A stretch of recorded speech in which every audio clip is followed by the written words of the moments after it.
राधा रुद्राणी माया रुद्राणी जय सतरूपावाणी विद्या कमला कल्याणी।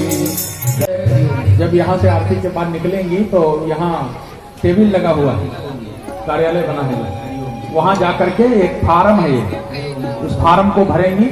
इसमें एक दिनचर्या भी लिखी हुई है, कैसे दिनचर्या अपने रखना है, ये फार्म आपको मिलेगा। तो ये वहाँ पर को भर लेंगे और ये प्रति यहाँ बहन जी के पास है, वहाँ हो तो वहाँ भी मिल जाएगी आपको, फार्म भरवा देंगे। और नहीं तो इस प्रति को सभी कुंडों के पास दीपक रखा है, दीपक प्रज्वलित करके थाली में रखिए। एक आरती यहाँ देव मंच पर होगी, सभी लोग खड़े हो जाएं, जो बाहर भी हैं वो भी खड़े हो जाएं, यज्ञशाला में सब लोग खड़े हो जाएं, सभी लोग देव मंच की ओर मुंह कर लें, हमारी ओर मुंह करके खड़े हो। भावपूर्वक पुनर्दीक्षा करा लीजिए, फिर से दीक्षा के व्रत में जुड़ जाइए और अपना जब तक समयदान स्नान नियमित बनाइए।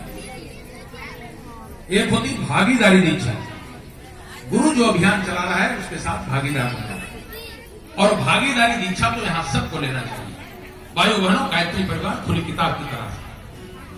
गायत्री परिवार का एक ही उद्देश्य है, मनुष्य में देवत्व का उदय। इस युग निर्माण योजना मिशन का गायत्री परिवार का एक ही उद्देश्य है।